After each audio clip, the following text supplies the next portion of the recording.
दोस्तों, ये कहानी पूरी तरह से काल्पनिक है और केवल मनोरंजन के लिए बनाया गया है।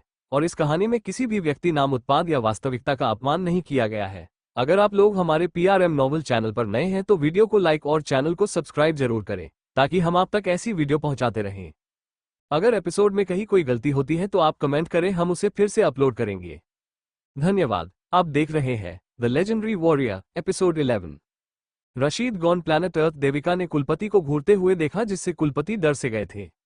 देविका, आपने बहुत अच्छा काम किया, लेकिन आपने राशिद को एक सॉल बोन नहीं दे सके। कुलपति, महारानी देविका जी, राशिद ने अपनी सॉल रिंग अपने ध्यान से पाया है, किसी जानवर को मारकर नहीं, इसलिए राशिद के पास कोई सॉल बोन नहीं है। देविका, ठीक है, आपने इतना काम सही किया, इसलिए मैं नागा आश्रम को 500,000 साल के 2 फलों के बीज दे रही हूं, जिससे आप और वैसे ही फल उगा सके यहां, और रैंक 6 के सॉल स्पिरिट मास्टर बनाकर। कुलपति जी ने मन ही मन चैन की सांस ली। ये राशिद की मां सही में दबंग थी, जिसके सामने राशिद भी अपनी आंखें न उठाए तो सही रहेगा। तभी एक आश्रम के सेवक ने आकर बताया कि राशिद जंगल से वापस आ चुका है और अपनी मंगेतरों को ढूंढ रहा है, तो उसकी तीनों मंगेतर वहां से बिन बताए भाग जाती है। देविका उन्हें रुकने के लिए कहती है, लेकिन वह तीनों रुकती नहीं है। दूसरी तरफ राशिद को पता चलता है कि उसकी तीनों मंगेतर कुलपति की कुटिया में उसकी मां ने रोक रखा था, तो राशिद गुस्सा था क्योंकि उसकी मां ने उसको अकेला छोड़ दिया था, तो वो अब किस लिए आए हैं। राशिद को तभी अपनी तीनों मंगेतर दूर से आते हुए दिखाई देते हैं और तीनों ने आकर राशिद को बताया कि तुम अपनी मां से दूर रहो, वो बहुत खतरनाक लग रही थी। यहां तक कुलपति भी उनके सामने कुछ बोलने की हिम्मत नहीं कर पा रहे थे। इतना सुनकर राशिद तुरंत वहां से भाग जाना चाहता था, लेकिन उसके तीनों मंगेतर के पीछे आए हुए सॉल मास्टर ने राशिद को घेर लिया। राशिद, आप लोग कृपया मुझे जाने दे, मेरा आपसे लड़ने का कोई मन नहीं है। तभी उनमें से एक सिपाही बोला, छोटे मालिक राशिद, आपके माता का आदेश है, हम मजबूर है। राशिद, तो आप लोग मुझे जाने नहीं देंगे? ठीक है, मुझे अपनी सॉल रिंग का इस्तेमाल करना ही पड़ेगा। इतना बोलकर राशिद ने तुरंत अपने सभी एलिमेंट के साथ सॉल रिंग को भी बाहर निकाला। राशिद अब लेवल 25 तक पहुंच चुका था, यानी कि वो रैंक 3 सॉल मास्टर बनने के करीब था। उसके हर एलिमेंट में 2 हरी रिंग, और उसकी ऑरा से वो सभी बोल सकते थे कि उसके हर सॉल रिंग की उम्र बहुत ज्यादा थी। देविका, रुक जाओ बेटा राशिद, मैं जानती हूँ कि तुम मुझसे इसलिए गुस्सा हो कि मैंने तुम्हें अकेला क्यों छोड़ा। तो सुनो, मैं तुम्हारे ऊपर अपने फिनिक्स कबीले और तुम्हारे पिता के दुश्मनों की नजर न पड़े, इसलिए तुम्हें मैंने खुद से अलग किया था, जब तक तुम 12 साल के न हो जाओ। नहीं तो तुम्हें जबरदस्ती ज्वलंत फिनिक्स कबीले में रहना पड़ता, जो अभी प्लेनेट पृथ्वी पर रहते हैं। राशिद, प्लेनेट पृथ्वी, ये कौन सी जगह है माँ? देविका, प्लेनेट पृथ्वी वही जगह है जहां से हम इंसान आए हैं। ये प्लेनेट ल्यूटेन भी हमने बाद में ढूंढकर यहाँ बसे हैं। असली इंसानों की जगह प्लेनेट पृथ्वी है। अगर तुम उस जगह को देखना चाहते हो तो तुम्हें अकादमी की परीक्षा में पास होना होगा। सॉल मास्टर अकेडमी प्लेनेट पृथ्वी पर है, यहाँ तुम सिर्फ अपने सॉल रिंग को हासिल कर सकते हो। अगर तुम्हें सॉल बोन चाहिए तो तुम्हें पृथ्वी पर आना होगा। इस प्लेनेट में तुम्हें सॉल बोन नहीं मिलेंगे, और दूसरा प्लेनेट यहाँ से काफी दूर है, वहां जाने के लिए भी तुम्हें प्लेनेट पृथ्वी पर आना होगा। राशिद, सॉल बोन ये क्या चीज है? देविका, इसके लिए तुम्हें अकेडमी में तुम्हें अपनी परीक्षा में पास होकर दाखिला लेना होगा, उसने बाद ही तुम्हें सॉल बोन का पता लगेगा। बिना अकेडमी के तुम्हें सॉल बोन नहीं प्राप्त हो सकती। इतना सुनकर राशिद मान गया और अपनी तीनों मंगेतर के साथ प्लेनेट पृथ्वी पर जाने के लिए तैयार हो गया। अगले दिन राशिद आश्रम को अलविदा कहकर अपनी मां के साथ टेलीपोर्ट स्टेशन पर चला गया और वहां से एक प्लेन में बैठ गया। उसकी मां और तीनों मंगेतर भी साथ में थे। देविका, राशिद, अब तुम्हारा असली सफर शुरू होता है। तुम्हारे पिता के हथियारों को तुमसे कोई दुश्मनी नहीं है, इसलिए उनसे पंगा मत लेना जब तक तुम रैंक 8 सॉल मास्टर न बन जाओ। हालांकि तुम्हारे सॉल रिंग बहुत ताकतवर, इसलिए तुम उनको एक बार को टक्कर दे सकते हो, लेकिन तब भी उनके आसपास मत आना जब तक तुम अपने असली लेवल तक नहीं पहुंच जाओ। इतना सुनकर राशिद ने अपना सिर हाँ में हिलाया और वह प्लेनेट पृथ्वी पर उतरने के लिए तैयार हो गए। राशिद को प्लेनेट पृथ्वी में पहुंचने में करीब 1 महीना लग गया था। वो तो उसकी मां ने सही वक्त में आकर राशिद को एडमिशन के लिए प्लेनेट पृथ्वी पर लेकर आ गई। आज से 2 दिन बाद अकेडमी के दाखिला परीक्षा होना है। राशिद देखता है कि प्लेनेट अर्थ उसके प्लेनेट से ज्यादा सुंदर है। इसके नीले और हरे रंग ने इसको और सुंदर बना दिया था, बस ये प्लेनेट ल्यूटन बी से छोटा था। सभी प्लेनेट से नीचे उतरते हैं। नीचे राशिद के स्वागत के लिए फीनिक्स कबीला आया हुआ था। देविका राशिद को सरतक कर देती है कि इनसे ज्यादा घुल मिलने मत लग जाना, सिवाय तुम्हारे चौथे मंगेतर के, जिसके साथ तुम्हारी शादी परीक्षा के बाद होगी। राशिद, अरे फिर से नहीं, 3 कम थी क्या? अब एक और आ गई। ये किस्मत भी ऐसी है, जहां जाओ वही एक मंगेतर। देविका, ये तुम्हारे पुराने मंगेतर को हटाकर चुनी गई मंगेतर है, तो इन्हें स्वीकार करो। पुराने मंगेतर को पता लगा कि तुम पिता से भी ज्यादा प्रतिभाशाली हो, तो ये सब पछताए, क्योंकि इन्होंने ही तुम्हारे साथ रिश्ता तोड़, और इन नई मंगेतरों ने रिश्ता तोड़ा नहीं था, ये सोचकर कि तुम्हारे पास अपना कबीला नहीं है। राशिद अपनी मां की बात को मान गया और अपने नसीब को भी एक ने छोड़ा तो दूसरे ने अपनाया। राशिद जब प्लेन से उतरा तो वह देखता है एक 7 फीट लंबे अधेड़ उम्र का आदमी खड़ा था। Episode 12 Phoenix kingdom. Bhairo. Hello बेटा राशिद, कैसे हो? मैं तुम्हारा नाना हूँ भैरो, ज्वलंत फिनिक्स कबीले का मुखिया। उम्मीद करता हूँ कि तुम्हारा प्रवेश परीक्षा अच्छा हो। राशिद कुछ बोला नहीं क्योंकि इस आदमी की उम्र बहुत ज्यादा थी, लेकिन उसको उनकी आभा बहुत शक्तिशाली लगती है। देविका। पिताजी, राशिद सभी को जानता नहीं है, इसलिए इसको अपने सभी मंगेतर के बारे में नहीं पता है। भैरव। बेटा राशिद, तुम्हें अपने पुराने मंगेतर यहाँ अकेडमी में जरूर मिलेंगे और जब उनको पता चलेगा कि तुम अपने पिता से भी ज्यादा प्रतिभाशाली हो तो वह दोबारा से तुम्हारे मंगेतर होने के दावा करेंगे और तुम्हारे पास आने की कोशिश करेंगे। इसलिए हमने तुम्हारे लिए मंगेतर रखे हुए थे। 2 तो बचपन में ही तय हो गए थे, अभी तुम्हारे कितने मंगेतर होंगे तुम्हें पता भी नहीं है। राशिद। हाय मेरी किस्मत, अब और कितने मंगेतर है? 4 कम है अभी, और कितने होंगे पता नहीं। इस बच्चे की जान ले लो सभी। तभी भैरव आकर उसके कानों में बोलते हैं। उनका मन राशिद को थोड़ा छेड़ने को हुआ। भैरव, अगर तुम्हें कोई दिक्कत ना हो तो एक बड़ी लड़की चलेगी तुम्हारे लिए। मेरी एक भतीजी और है, बस वो 20 साल की है और वो तुम्हें पसंद भी करती है। ये भी तुम्हारी चौथी मंगेतर की तरह एक और मंगेतर है तुम्हारी। राशिद। चलो, पता तो लगा कि मेरी 2 मंगेतर इसी कबीले से है, बाकी और देखनी होगी।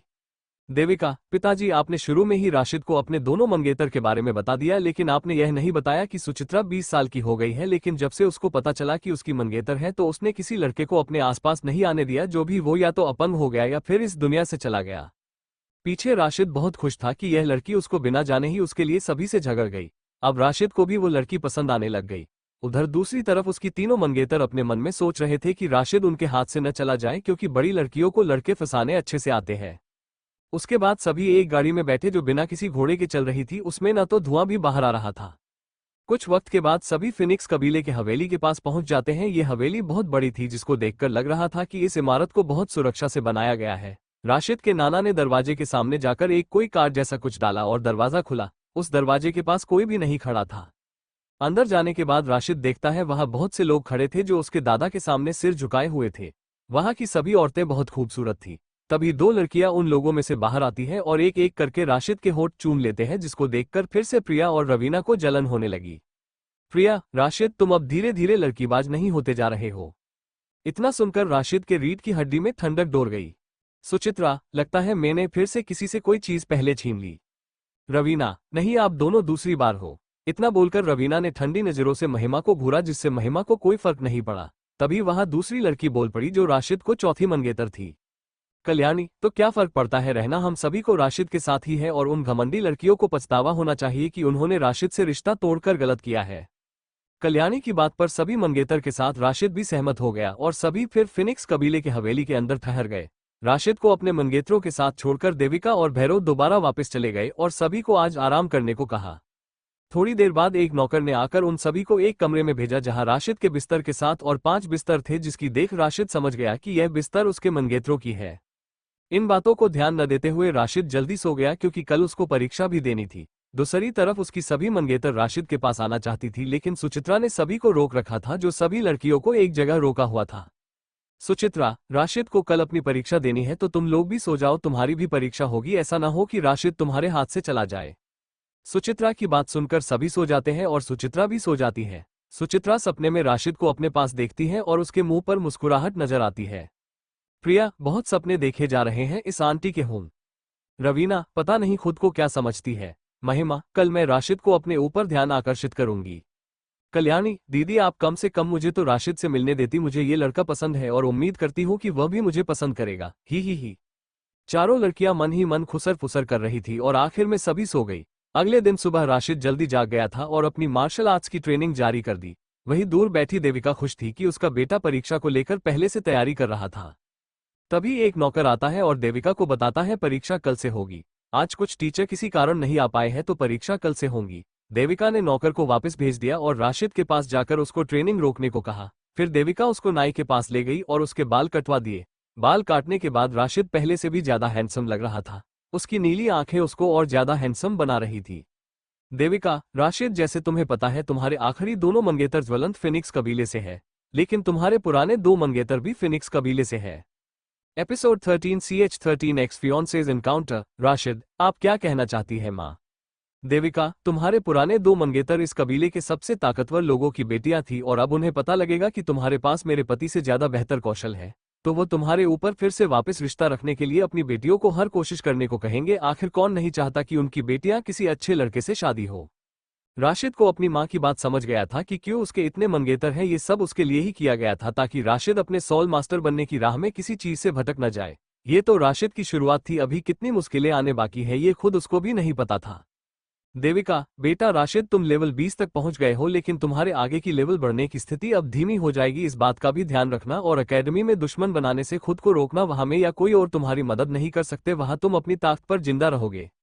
राशिद उनकी बात समझ गया और बाहर जाने के लिए अपना सामान समेटने लगा। उसकी मंगेतर भी साथ में मिलकर सामान समेटने लग जाती है, लेकिन अब राशिद को उनसे कोई दिक्कत नहीं थी क्योंकि मुसीबत में यही मंगेतर उसकी मदद कर सकते थे। इधर राशिद अपने एकेडमी की प्रवेश परीक्षा से पहले अपने मंगेतरों के साथ समय बिता रहा था। पृथ्वी और ल्यूटेन बी से भी अलग ग्रह जहां इंसान गए थे, उनके ग्रह की दूरी पृथ्वी से करीब 50 प्रकाश वर्ष दूर थी। वहां के दूसरे कबीलों के लोगों को पता चला कि जिस लड़के राशिद से उन्होंने अपने बेटियों के रिश्ते तोड़े थे वही अब ऐसा सौल मास्टर बनने जा रहा था जो आगे चलकर अपने पिता से भी बड़ा मास्टर बनेगा। वही उस सौर मंडल में 3 ग्रह ऐसे थे जहां इंसान बसे हुए थे। जब सभी ग्रह में जिन जिन लोगों ने राशिद से शादी का रिश्ता तोड़ा था तुरंत ल्यूटेन बी के लिए निकल गए। करीब 9 महीनों के बाद वो सभी नागा आश्रम पहुंचे। उन्होंने काफी सारे तोहफे भी रखे थे ताकि वो राशिद से रिश्ता दोबारा जोड़ सके। लेकिन राशिद ल्यूटेन बी प्लेनेट पर होगा तभी तो फिर सभी तुरंत प्लेनेट पृथ्वी पर अपने अकादमी ट्रेनिंग ले रहे बेटियों से राशिद से रिश्ता जोड़ने की कोशिश करने गए, लेकिन करते कैसे राशिद गया ही अलग अकेडमी में था जिसमें सभी को दाखिला मिलना मुश्किल था। ये सभी राशिद को उसके पुराने मंगेतर से दूर रखने के लिए किया गया था। राशिद अपने अकेडमी पहुंच चुका था, वहां बहुत से बच्चे थे राशिद के उम्र के, कुछ तो राशिद से भी उम्र में बड़े थे। तभी एक महिला सामने आती है और देविका उन्हें हर चीज बता देती है। देविका, देखो पायल, अगर राशिद के मंगेतर में से कोई पास नहीं कर पाता है तो उसको राशिद के मंगेतर के हिसाब से रखने की जरूरत है। पायल, आखिर तुम्हारे बेटे में ऐसा क्या खास है जो तुम इसके मंगेतर के लिए इतना कोशिश कर रही हो? तभी देविका ने भी मुस्कुराते हुए बस इतना कहा कि यह तुम्हें एग्जाम टेस्ट के बाद पता चलेगा मेरा बेटा क्या चीज है। देविका की बात सुनकर पायल थोड़ी अचंभे में थी। यहाँ किसी को कुछ पता नहीं था कि इनके बीच एक ऐसा स्टूडेंट है जो सबको हिलाकर रख देने वाला था। अकेडमी के अंदर जाकर सभी स्टूडेंट एक बड़े से ग्राउंड में कुर्सी पर बैठे हुए थे। राशिद अभी अपने मां के साथ ग्राउंड के बाहर था और साथ में उसके सभी मंगेतर भी। देविका, बेटा मैं और तुम्हारे नाना इस ग्राउंड में नहीं आ सकते, तुम्हें यहाँ अपने मंगेतरों के साथ जाना होगा। भैरव, मेरे पोते अब तुम अपना टैलेंट दिखाना, मगर बस और कोई मंगेतर मत लेकर आ जाना, नहीं तो तुम्हारे लिए उनको संभालना मुश्किल हो जाएगा। हाँ हाँ हाँ। देविका, पिताजी आप में अभी भी छिछोरा पर नहीं गया, इसलिए ही मैं राशिद को आपसे मिलने से रोक रही थी। इतना बोल के देविका ने भैरव के आगे टांग अड़ा दी जिससे भैरव मुंह के बल जमीन पर गिरे, लेकिन उन्हें कोई चोट नहीं आई। इसको देखकर बाकी सभी लोगों को हंसी आ गई। भैरव, क्या देविका, जब भी मैं यहाँ आता हूँ तो तुम मुझे ऐसे ही बेइज्जत करते हो? देविका, पिताजी आप खुद को सुधार लीजिए, नहीं तो मैं सबको ये बता दूंगी कि आपने कितने मंगेतर रखे थे अकादमी के टाइम और उन सबने आपकी क्या हालत की थी। ये सुनकर भैरव चुप हो गए और उनके मुंह से कुछ आवाज नहीं निकली। सीधा ग्राउंड से जाकर स्टेज के सामने एक सीट पर बैठ गए। उधर दूसरी तरफ राशिद के पुराने मंगेतर में से एक जो फिनिक्स कबीले से थी जिसका नाम सलोनी था बोली, सलोनी चलो देखते हैं इस लूजर को, हिस्से हमारी शादी फिक्स हुई थी किस लेवल पर पहुंचा है, किस रंग की सोल रिंग है ये भी देख लेंगे। पूजा, अगर यह सही में कोई टैलेंटेड जीनियस निकला तो हमारी बेइज्जती हो जाएगी। सलोनी चलो देखते हैं क्या होता है, अगर यह सही में जीनियस है तो हम इसको अपने हाथ से नहीं जाने देंगे। तभी पीछे से एक लड़की और बोलती है, ये राशिद नहीं है हमारा पहला मंगेतर जिससे बाद में रिश्ता तोड़ा गया था। ऐसे धीरे धीरे राशिद के सभी पुराने मंगेतर आ जाते हैं और सभी राशिद को देखकर हैरान भी थे और उनके दिमाग में कुछ खुरफाती चल रहा था। ज्योति, ओए मेरे नकारे पुराने मंगेतर आज यहाँ कैसे?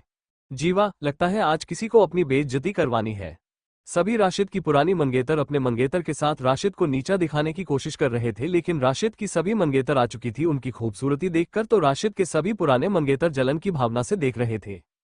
यह नहीं हो सकता, राशिद के इतने खूबसूरत मंगेतर, एक तो राशिद से बहुत बड़ी लग रही है, ये तो अपने अकेडमी की डेविल क्वीन है जिससे कोई भी पंगा नहीं लेना चाहता। ये राशिद की मंगेतर कैसे हो सकती है?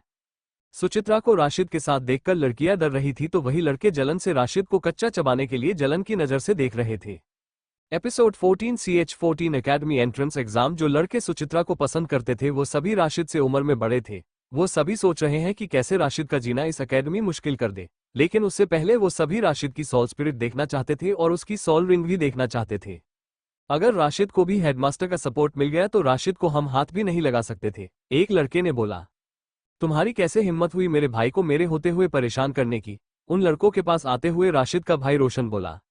रोशन अभी भी उसी एकेडमी में था और कभी बाहर नहीं आता था। लेकिन जब उसको पता लगा राशिद उसी अकादमी में आया था तो वह अपने भाई से मिलने आ गया। चूंकि रोशन को राशिद से अपने जगह के लिए कोई दुश्मनी नहीं थी, इसलिए रोशन भी राशिद के लिए कोई मुश्किल नहीं करना चाहता था। अरे रोशन भाई, राशिद आपका भाई है, एक लड़के ने डर के बोला। रोशन की सोल स्पिरिट भी गोल्डन डिवाइन ड्रैगन थी, जिसमें 10 एलिमेंट रोशन ने जागृत किया है और रोशन अभी उस एकेडमी में एक टीचर था। रोशन बोला, यह मेरा भाई है और इसकी सोल स्पिरिट भी मेरी जैसी है, बस फर्क इतना है कि उसकी सोल स्पिरिट इवॉल्व होकर मेरे जैसी बनेगी। जहां तक सुचित्रा की बात है तो वो राशिद की मंगेतर है और उसके पीछे खुद भैरव जी है, इसलिए तुम लोग राशिद को परेशान करने की सोचना मत। सभी लड़कों ने हामी में सिर हिलाया। उन लोगों को पता नहीं था राशिद के मंगेतर होने के लिए सुचित्रा के पीछे ज्वलंत फिनिक्स कबीले के मुखिया का हाथ है। उन्होंने समझ लिया था कि क्यों सुचित्रा उनको भाव नहीं देती थी, क्योंकि उसके दादा इसके पीछे थे। उधर राशिद को उन लड़कियों के बोलने से कोई फर्क नहीं पड़ रहा था। राशिद, चिल्लाने दो, इनको क्या ही फर्क पड़ता है। जब इन्हें पता चलेगा कि मैं किस लेवल पर हूं तो इनको दिल का दौरा पड़ना लाजमी है। अब तुम्हें पता चलेगा कि तुमने मुझसे रिश्ता तोड़कर कितनी बड़ी गलती की है।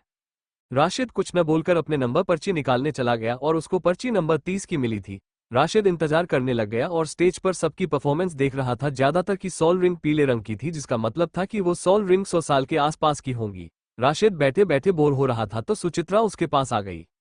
सुचित्रा, तुम्हें बोरियत हो रही है, मानती हूं तुम इन सबसे अलग हो, लेकिन अकेडमी को अपनी मजबूती के लिए सोल मास्टर चाहिए ताकि यह अपना दबदबा बनाए रख सके, नहीं तो दूसरी अकादमी इस अकादमी को बर्बाद कर सकते हैं।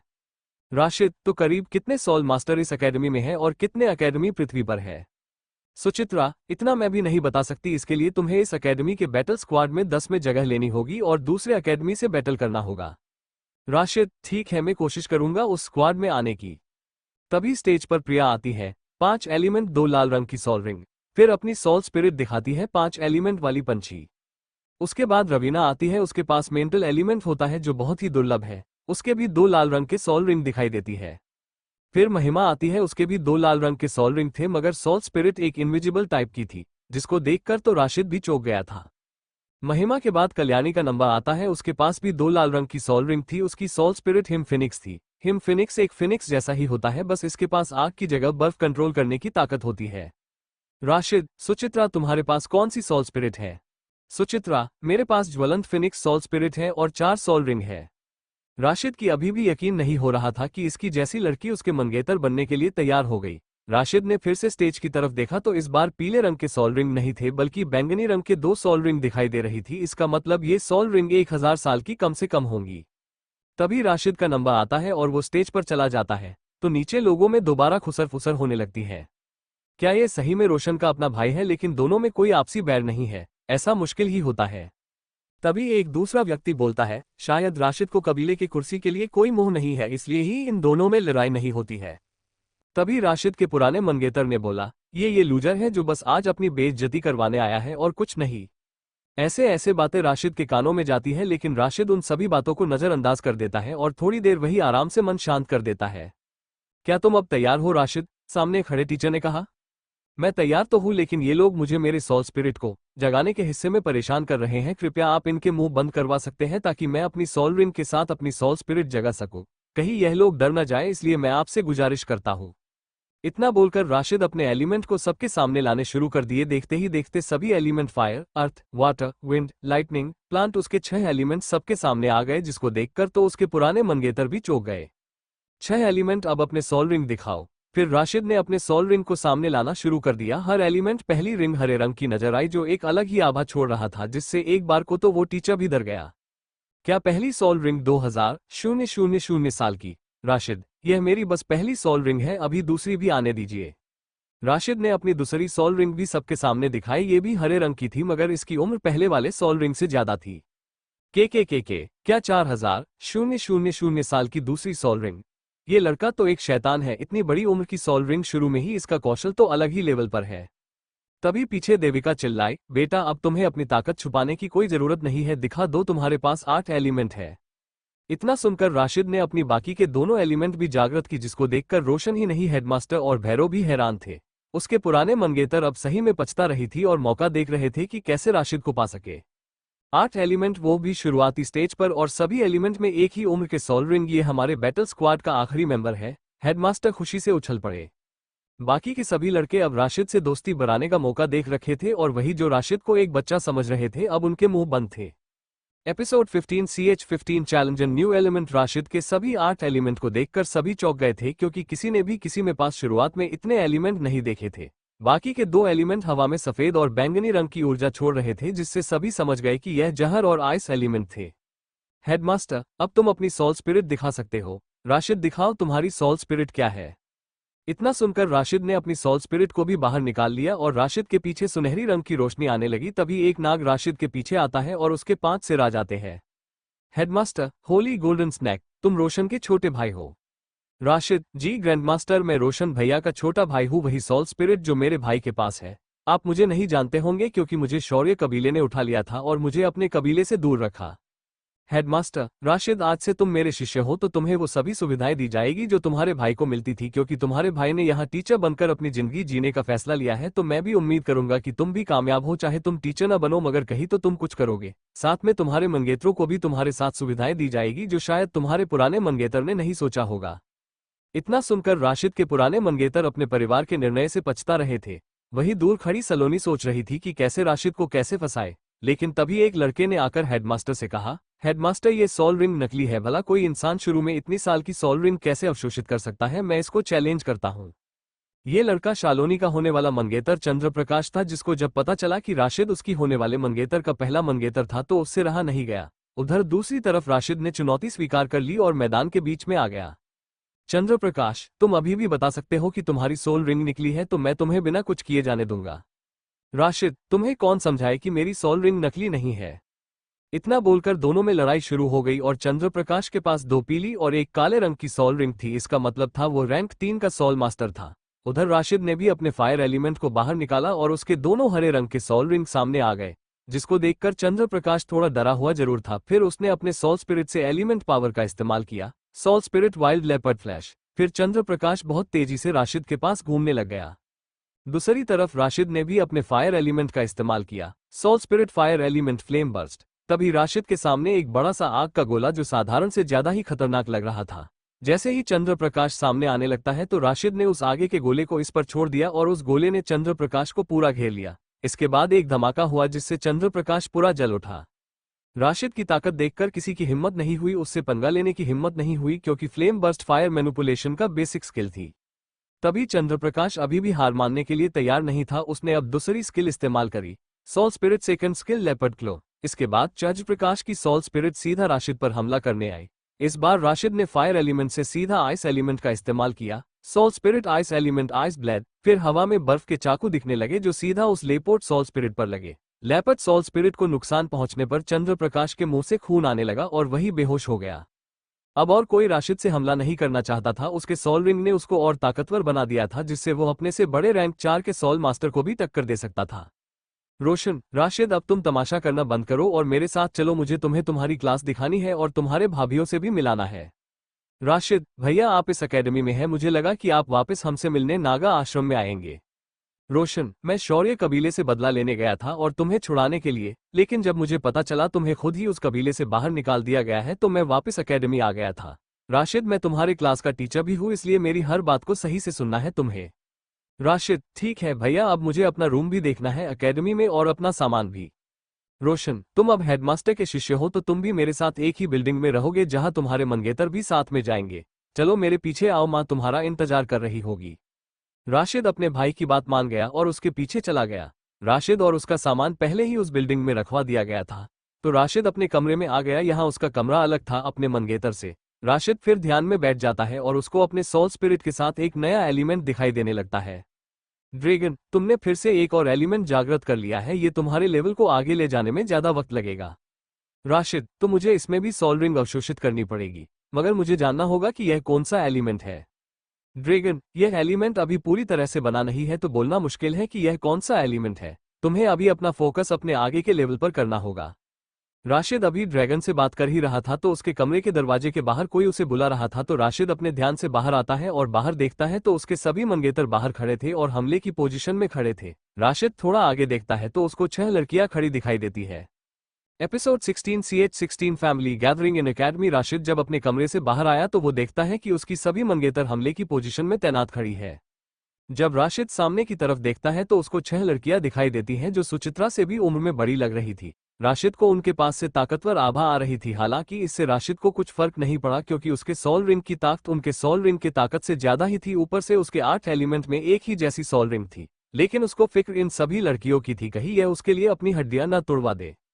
राशिद, आप लोग कौन हैं और यहाँ किस काम से आए हुए हैं?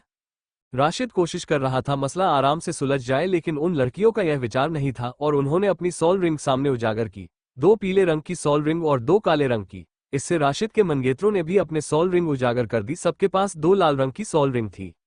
तभी उन लड़कियों से एक बोली, तो तुम सही में कोई साधारण सोल मास्टर नहीं हो, इसलिए तुम लोगों को यहाँ रहने दिया गया है। अभी के अभी इस बिल्डिंग को खाली कर दो, तुम इसके लायक नहीं हो। इतना सुनकर राशिद अब खुद को काबू में नहीं रख सका। उसने अपने 8 एलिमेंट के साथ सोल रिंग भी बाहर उजागर कर दी, जिसको देखकर सभी लड़कियां एक बार को चौंक गई, लेकिन वो अभी भी राशिद से पंगा लेना चाहते थे। तभी राशिद ने अपनी सोल स्पिरिट को भी उजागर कर दिया। 8 एलिमेंट और सभी में कम से कम 2000 साल की सोल रिंग और साथ में एक दिव्य सोल स्पिरिट। आखिर तुम हो कौन? रोशन, ये तुम्हारा होने वाला देवर है और यह सभी उसकी मंगेतर है। अगर मैं यहाँ नहीं आता तो राशिद को कुछ हो या ना हो, लेकिन तुम लोग जरूर यहाँ खड़े रहने लायक नहीं रहते। रोशन पीछे से आते हुए अपनी मंगेतरों को रोक देता है क्योंकि उसे भी पता है उसके भाई के कौशल। अगर राशिद का बैटल रोशन से हो भी जाता तो वह रोशन को हरा नहीं पाता, लेकिन रोशन बहुत खराब तरीके से घायल हो जाता। उसके सभी सोल रिंग लाल रंग की थी और रोशन अभी रैंक 5 का सोल मास्टर था। रोशन, मुझे माफ करना, मैंने तुम्हें बताया नहीं था कि मेरा भाई आज ही आया है इस बिल्डिंग में। राशिद, आपके 6 मंगेतर है। रोशन, ये तो सिर्फ ट्रेलर है राशिद, मेरे अभी भी और 3 मंगेतर भी है जिनसे मेरी शादी हो चुकी है और वो तीनों इसी अकादमी के टीचर है। एक तुम्हारे क्लास की क्लास टीचर है, इसलिए जरा संभल कर रहना क्योंकि उसको पता नहीं है कि तुम उसके देवर हो। राशिद अपने मन में ये सोच रहा था कि उसका भाई तो प्लेबॉय है जो 8 बीवियों की तैयारी कर रहा है। इतना सोचकर ही राशिद का सिर चकराने लगता है। रोशन, मुझे पता है कि तुम क्या सोच रहे हो, तो मैं तुम्हें बता देता हूँ। अभी बहुत से प्लेनेट पर इंसान जिंदा जरूर है, लेकिन सिर्फ औरतों के रूप में और लड़के बहुत कम है, तो इसलिए हम सभी लड़के 5 से ज्यादा करते हैं और मेरी माँ देविका नहीं है। राशिद, तो भैया वो कहाँ है आपकी माँ? रोशन, वो इस दुनिया में नहीं रही। मेरे माँ कबीले के लोगों ने ही मेरे माँ को मार डाला था, लेकिन तुम्हारे माँ ने मुझे अपने बेटे की तरह रखा था जिसका मैं कभी कर्ज नहीं उतार सकता था। इतना सुनकर पीछे खड़ी देविका रोशन की बात सुन रही थी, तभी उन्होंने एक पुस्तक गलती से नीचे गिरा दी, जिसको सुनकर सभी देविका की तरफ देखने लग गए। रोशन, तो आपने मेरी पूरी बात सुन ली है? देविका, हाँ, और तुम मेरे लिए मेरे बेटे जैसे ही हो, अलग नहीं हो। तो इस बात को अपने दिमाग से निकाल दो कि मैं तुम्हारी सोतली माँ हूँ। इतना बोलकर सभी एक हॉल में इकट्ठा हुए जहां बस वही थे और वहां सभी ने खाना खाया। राशिद का परिवार साउथ इंडिया से नाता रखता था, इसलिए उसने नॉन वेज खाना ऑर्डर किया।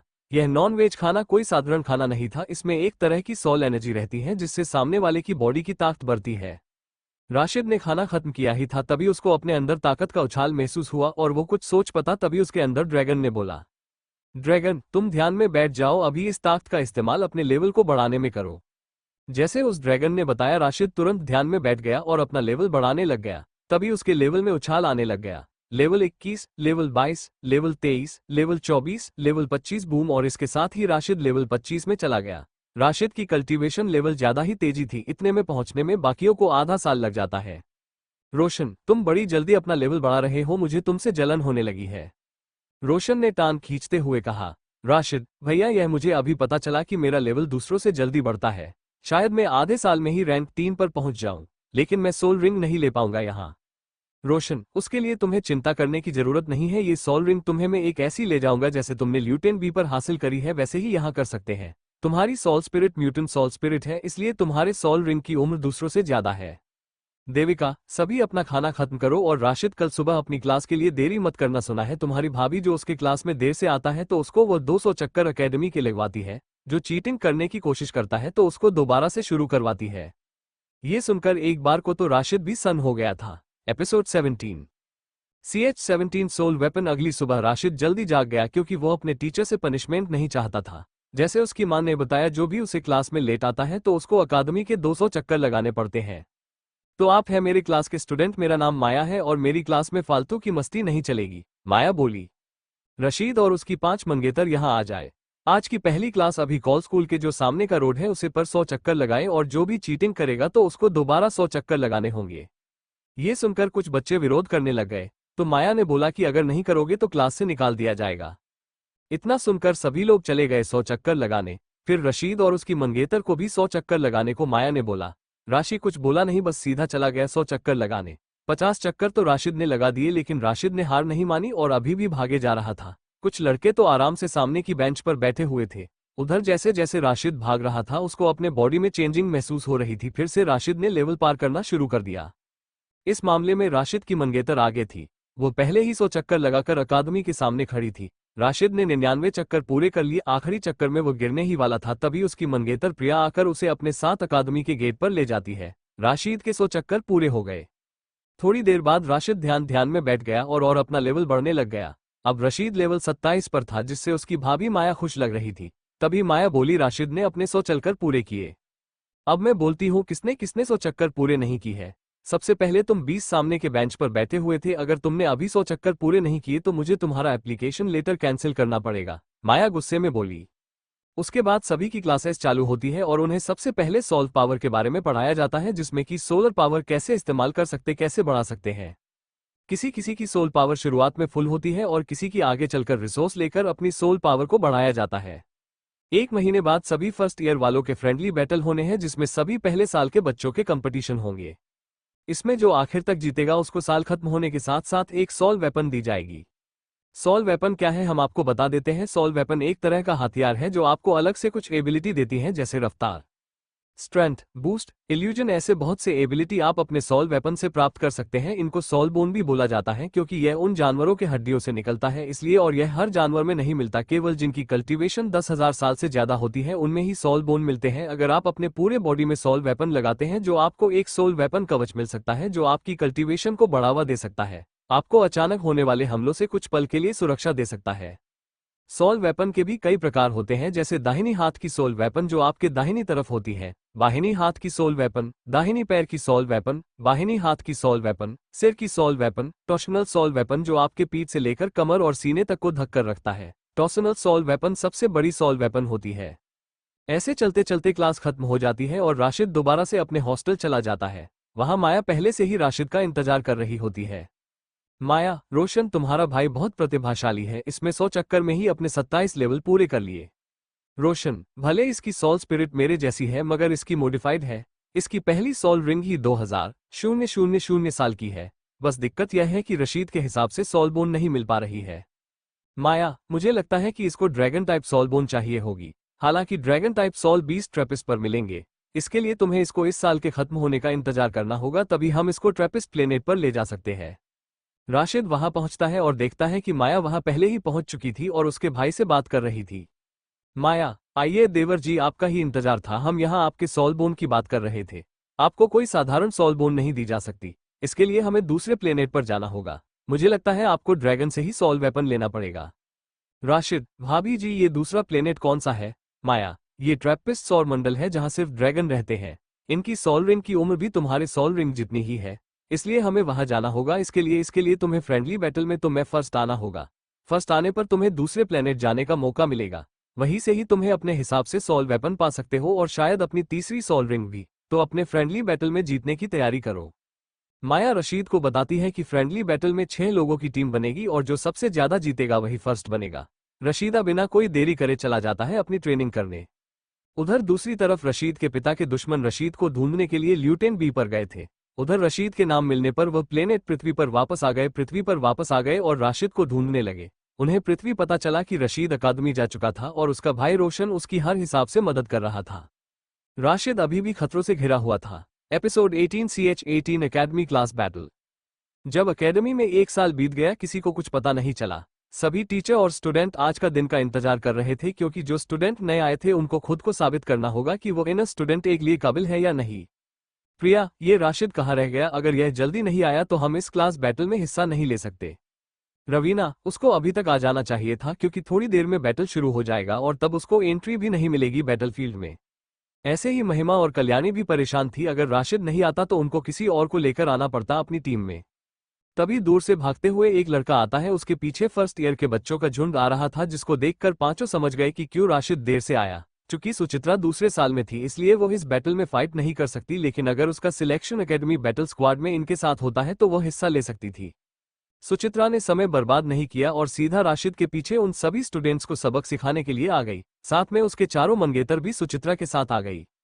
सुचित्रा, राशिद की टीम में किसी के लिए जगह नहीं है। हालांकि मैं नहीं खेल सकती, लेकिन ये 4 उसकी टीम में है तो तुम्हें अपनी अलग टीम चुनने की जरूरत है। सभी लोग इस बात से नाखुश थे क्योंकि क्लास बैटल में जब तक पहला खिलाड़ी हार नहीं जाता तो तब तक दूसरा नहीं आ सकता था। राशिद पहले से ही ताकतवर था तो उन्हें कुछ करने की जरूरत नहीं रहती। वो सभी बस भीतरी स्टूडेंट बनना चाहते थे, इसलिए वो राशिद की मदद से जाना चाहते थे। तभी वहां सभी टीचर मंच पर आ जाते हैं और हेडमास्टर घोषणा करते हैं, जैसे आप सभी जानते हैं कि हम किस लिए यहाँ जमा हुए हैं। ये क्लास बैटल हर साल किया जाता है ताकि हम कुछ स्टूडेंट भीतरी स्टूडेंट के लिए चुन सके। लेकिन आपका काम सिर्फ भीतरी स्टूडेंट बनने से नहीं होगा। ये बैटल सिर्फ पहली साल में होता है। दूसरे साल में हमारे हिसाब से अच्छे स्टूडेंट चुन लिए जाते हैं जो आगे चलकर बैटल स्क्वाड के 10 स्टूडेंट बनते हैं।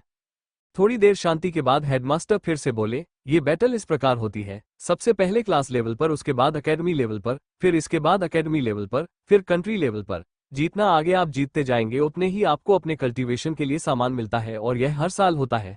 फिर इसके बाद क्लासेस नहीं होती, आपको अपना सारा ध्यान अपने लेवल पर करना होता है ताकि आप अपने हिसाब से एक महान सॉल मास्टर बन सके। तो अब ये कंपटीशन शुरू किया जाता है। उम्मीद करता हूँ सबने अपने टीम का नाम सोच लिया होगा। इतना बोलकर हेडमास्टर अपनी कुर्सी पर बैठ गए। उनका सारा ध्यान सिर्फ राशिद पर था। वो देखना चाहते थे कि यह लड़का अभी किस लेवल तक पहुंचा है। उधर राशिद ने अपने टीम का नाम डेविल स्क्वाड रखा था। उसकी टीम ग्रुप बी में थी। अगर पहले साल के बच्चों की संख्या देखी जाए तो कुल 200 बच्चे थे, उनमें से सिर्फ 100 ने भाग लिया था। हर ग्रुप 5 लोगों का था तो उस हिसाब से कुल 20 ग्रुप थे। तो कुल 5 टीम की हर ग्रुप थी। जो टीम सबसे ज्यादा मैच जीतेगा वही आगे सेमीफाइनल खेलेगी। रोजाना के हिसाब से हर ग्रुप के मैच होंगे। हर ग्रुप में सभी टीम के 4 मैच अपने विरोधी से होंगे। सभी टीम का अपने विरोधी से सिर्फ एक बार मुकाबला होगा और 4 बार बैटल होंगे।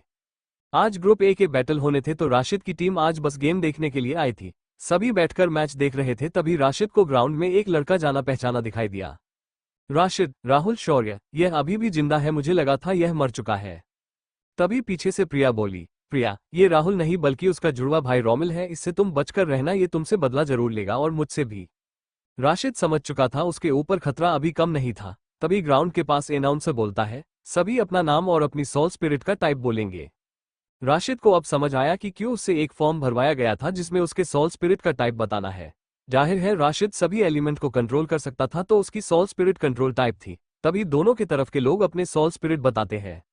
रोमिल की soul spirit attack type thunderbird, Vipin की soul spirit defence type bear, Bhupendra की soul spirit control type vine. ऐसे करते हुए सबने अपने सोल स्पिरिट बताए। जैसा सभी को लग रहा था रोमिल की टीम ज्यादा मजबूत थी, लेकिन तब भी वह हार गए।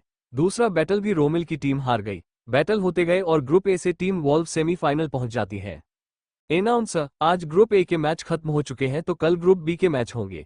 कृपया ग्रुप बी के सभी टीम के लोग मौजूद हो, नहीं तो उस टीम को इस कंपटीशन से बिन बताए बाहर कर दिया जाएगा। इतना बोलकर अनाउंसर चला जाता है और धीरे धीरे ग्राउंड खाली होने लगता है। जिस टीम ने सबसे पहले सेमीफाइनल में जगह बनाई उनको उसी वक्त अंदरूनी स्टूडेंट बना दिया गया था। अब वह अपनी तीसरी सोल रिंग के लिए एकेडमी द्वारा बाहर अपने हिसाब से सोल रिंग ले सकते हैं। राशिद अपने कमरे में सोच रहा था कि कैसी टीम उसको मिलेगी अपने अगले मैच में। पूरी रात यही सोचते हुए राशिद की आंख कब लगी यह उसको खुद नहीं पता चला। वो गहरी नींद में सो रहा था। वहीं दूसरी तरफ अकादमी में एक कमरे में 20 लोग एक साथ बात कर रहे थे कि कैसे वो टीम डेविल को हराए। तुम लोगों को कुछ भी हो जाए, टीम डेविल को सेमीफाइनल में नहीं जाने देना है, नहीं तो तुम्हें जो भी रिसोर्स मिल रहे थे सभी बंद कर दिए जाएंगे। ये बोलने वाला और कोई नहीं बल्कि टीम वॉल्व्स का लीडर सचिन था। Episode 19 CH19 battles of Rashid. हम तुम्हारे कोई गुलाम है क्या जो हमेशा तुम्हारी बातें सुनते रहे? एक लड़का उनमें से बोला। सचिन, जरा इनकी गर्लफ्रेंड लेकर आओ। इतना बोलकर सभी काले कपड़े में लोगों ने अपने आसपास के पर्दे हटाए तो देखते हैं उनके गर्लफ्रेंड उन लोगों ने बांध कर रखे हुए थे और सामने भूखे शेर थे, जिन्हें देखकर वो सभी मान जाते हैं और बोलते हैं, हम तैयार हैं मगर इनको कुछ मत करना। सभी लड़कों ने डर कर बोला। सचिन, तुम्हें सिर्फ उस राशिद को हराना है, बाकी तो लड़कियां हैं, उन्हें तुम अपने हिसाब से देख लेना। वो राशिद जितनी ताकतवर नहीं होंगी। इतना बोलकर सचिन दोबारा उन काले कपड़े के लोगों को इशारा देता और वो सभी उन लोगों के चेहरे काले कपड़े से ढक देते हैं। उनको बेहोश करके उनके हॉस्टल में छोड़ दिए जाते हैं। अगले दिन राशिद बिना कोई देरी किए सीधा ग्राउंड पर चला जाता है। सबसे पहले उसकी टीम के मैच थे। राशिद बिना कोई देरी करे ग्राउंड में चला जाता है और अपनी सोल स्पिरिट को अपनी टीम के साथ दिखाता है। उसके बाद सोल रिंग को, उसके सोल रिंग कुछ ज्यादा ही ऊपर के लेवल की थी, जिसको देखकर तो जो रशीद को हराने आए थे वो लोग हैरान थे। अनाउंसर, अब आप लोग अपना बैटल शुरू कर सकते हैं। अनाउंसर के बोलने के बाद प्रिया और रवीना अपनी सोल स्पिरिट के साथ सबसे पहले आगे बढ़ते हैं, लेकिन उनके राइवल का लक्ष्य राशिद था। राशिद समझ चुका था कि वो पहले उसको हराना चाहते थे, फिर उनके लिए उसके बाकी टीम को हराना आसान था। तब राशिद ने भी सोचा इनकी यह भूल दूर कर देने की। फिर राशिद ने अपने वाटर एलिमेंट को सामने लाया, soul spirit water element water shield. उसके बाद राशिद के चारों तरफ एक पानी की दीवार बन गई जिसने विरोधी के सभी हमलों को नाकाम कर दिया। उसके बाद राशिद ने जल्दी से लाइटनिंग एलिमेंट को सामने लाकर हमला कर दिया, सोल स्पिरिट लाइटनिंग एलिमेंट थंडरबर्स्ट। इसके बाद एक बिजली का गोला सामने आया जो सीधा ही फट जाता है और उसमें से सभी बिजली विरोधी के शरीर पर गिरी जिससे सभी जमीन पर गिर जाते हैं। सभी स्टूडेंट पैरालाइज हो चुके थे। अनाउंसर, राशिद ने अपने बिजली की ताकत से अपने राइवल को हराया। ये जीत मैच टीम डेविल जीत चुकी है। क्या आप अभी भी अपने और मैच खेलना चाहते हैं? राशिद ने कहा कि वो अभी भी मैच चालू रखना चाहता है। अब आई थी टीम रेवेन। टीम रेवेन भी कुछ ज्यादा खास नहीं थी। इस मैच में राशिद ने कुछ ज्यादा नहीं किया। प्रिया और रवीना दोनों ने पूरे मैच को अकेले संभाल लिया। प्रिया ने अपनी सोल रिंग बाहर निकाल दी जो हर 5 एलिमेंट में 2 लाल रंग की सोल रिंग थी, जिसको देखकर भी टीम रेवेन हार नहीं मानती और इस मैच में महिमा को सामने आना पड़ता है। महिमा की सोल स्पिरिट एक टूल टाइप सोल स्पिरिट थी, सोल स्पिरिट वायलेंट स्वॉर्ड। महिमा ने अपने सोल स्पिरिट की स्किल इस्तेमाल कर दी, सोल स्पिरिट स्वॉर्ड स्लैश। उसके बाद एक बड़ी सी तलवार हवा में आती है जो अपनी आभा बहुत ही खतरनाक तरीके से फैलाती है। उसके बाद तलवार धीरे धीरे नीचे आती है। जो भी उस तलवार को रोकने की कोशिश करता है सभी उसके नीचे दबते जा रहे थे। तभी एक आदमी उस तलवार के सामने आकर महिमा की तलवार को गायब कर देता है। वो उस एकेडमी का टीचर था। उस टीचर का नाम था भावेश। भावेश, टीम रेवेन आप हार मानते हैं। भावेश की बात सुनकर टीम रेवेन हार मान लेती है और तभी अनाउंसर बोलता है, अनाउंसर, टीम डेविल ने अपना दूसरा मैच भी जीत लिया है। अब टीम डेविल सेमीफाइनल की ओर बढ़ रही है। तीसरी टीम आती है जिसमें राशिद की एक्स मंगेतर सलोनी और भानुप्रिया थी। भानुप्रिया भी कुछ कम खूबसूरत नहीं थी। अगर उसको राशिद के मंगेतर के साथ रखा जाए तो भी नहीं। भानुप्रिया राशिद के लिए कोई मुसीबत खड़ी नहीं करना चाहती थी। उसके दिल में अभी भी राशिद के लिए कुछ फीलिंग्स थी। भानुप्रिया भी राशिद के साथ बचपन से बड़ी हुई है और उसको राशिद के पसंद नापसंद के बारे में पता था। भानुप्रिया, राशिद मुझे माफ कर देना, मैंने तुमसे बिना कुछ बताए रिश्ता तोड़ दिया था, मगर मेरे दिल में अभी भी तुम्हारे लिए जगह है। मैं आखिर तक किसी और के बारे में नहीं सोच सकती। इतना बोलकर भानुप्रिया स्टेज से चली जाती है जिससे उस टीम में 4 लोग रह जाते हैं। अब राशिद अपना समय बर्बाद नहीं करता और अपने सोल स्पिरिट के फायर एलिमेंट का इस्तेमाल करता है। Soul spirit fire element meteor shower. उसके बाद आसमान से उल्काओं की बौछार होती है जो राशिद के विरोधियों को कोई मौका नहीं देती है। टीम डेविल ने अपनी तीसरा मैच भी जीत लिया था। आखिरी मैच राशिद का कुछ किए बिना ही जीत लिया गया और राशिद की टीम सेमीफाइनल के लिए क्वालिफाई हो गई। दूसरी टीम के लिए अब इस ग्रुप में मैच जारी रखना सिर्फ समय की बर्बादी थी। अगर बात की जाए बाकी के 2 ग्रुप की तो ग्रुप सी से टीम हॉक और ग्रुप डी से टीम वेस्टा क्वालिफाई करती है। अनाउंसर, हमें अपने सेमीफाइनल की टीम मिल चुकी है। सेमीफाइनल के मैच एक दिन के आराम के बाद दोबारा होंगे। जो भी फाइनल में जीतेगा उसको साल खत्म होने से लेवल 30 पार करना होगा, तभी उनको तीसरी सोल रिंग के लिए एकेडमी से मदद मिलेगी और पहली सोल वेपन भी इस सोल रिंग के साथ लेने मदद की जाएगी। इसके बाद सभी बैटल ग्राउंड खाली कर देते हैं क्योंकि रात ज्यादा हो चुकी थी तो सभी स्टूडेंट अपने हॉस्टल वापस जा चुके थे। वहां राशिद अभी भी जागा हुआ था। उसने खुद को दोबारा से अपने सोल सी में पहुंचा दिया। उधर राशिद देखता है कि उसकी सोल स्पिरिट का 9वां एलिमेंट अब पूरी तरह बन चुका था। यह एलिमेंट पूरी तरह से डार्क एलिमेंट बन चुका था। Episode 20 CH20 semifinal and final 2 दिन बाद सभी बैटल ग्राउंड में जमा हो चुके थे। इस बार ग्राउंड में ग्रुप स्टेज से भी ज्यादा भीड़ थी। सेमीफाइनल और फाइनल के बैटल आज एक ही ग्राउंड में होने थे, इसलिए भीड़ ज्यादा थी। स्टूडेंट टीचर के आने से पहले ही ग्राउंड में भर चुके थे, यहां तक कि टीचरों को भी बैठने की जगह नहीं मिल पा रही थी।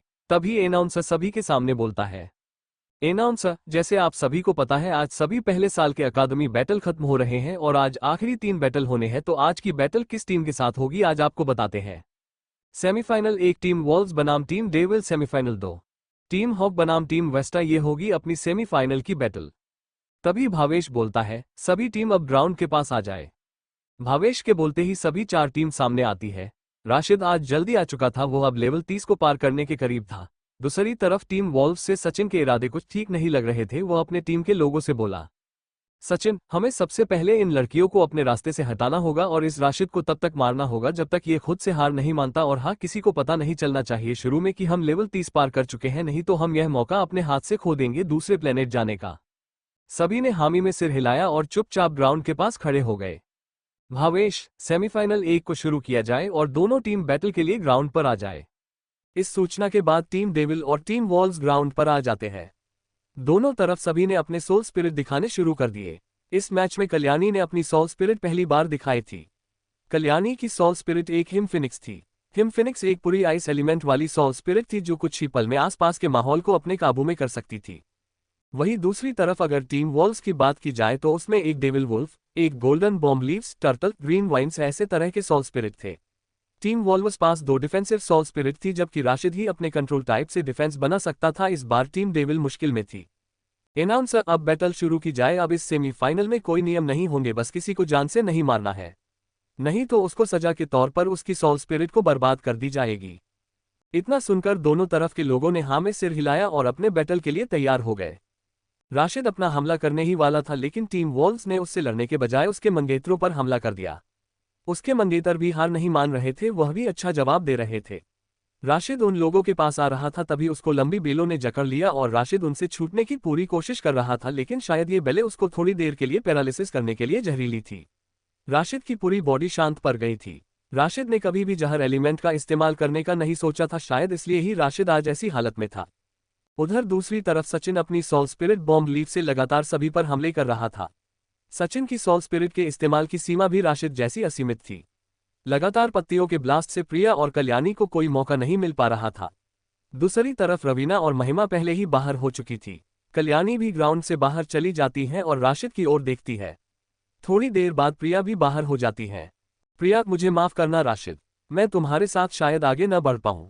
कल्याणी, राशिद इतना बोलकर दोनों वही बेहोश हो जाती हैं। सचिन, राशिद अब तुम क्या करोगे? हार मान लो, तुम ये बैटल नहीं जीत सकते हो।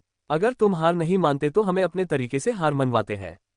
राशिद, तुमने ये सही नहीं किया। सचिन, मैं तुम्हें अपना राइवल समझता था लेकिन तुम तो दुश्मन निकले। सचिन, लगता है तुम सीधे तरीके से हार नहीं मानोगे, तो ठीक है, तुम्हें हम अच्छे से टॉर्चर करेंगे। इतना बोलकर सचिन ने अपने सोल स्पिरिट से राशिद के कमजोर बिंदु पर हमले करने लगता है। वुल्फ सोल स्पिरिट वाले लड़के ने वुल्फ क्लो से राशिद को चोट पहुंचा रहा था। पांचों ने राशिद की हालत खराब कर दी। दूसरी तरफ राशिद मजबूर था। तभी उसके मन में वही ड्रैगन बोलता है, ड्रैगन, राशिद, अब वक्त आ गया है अपने सोल स्पिरिट को आवोल करने का। आज से तुम अपनी यात्रा मुझे छोड़कर करना होगा। बस थोड़ी देर और बर्दाश्त कर लो, इनके हमलों को सोख लो और अपने लेवल को बढ़ावा दो। लेवल 30 के होते ही तुम्हारी सोल स्पिरिट आवोल हो जाएगी। जैसा उस ड्रैगन ने बोला था राशिद वैसे ही करता है। वह उनके हमलों को सोख रहा था। यह उसके दुश्मन सचिन को पता नहीं था कि राशिद क्या कर रहा है।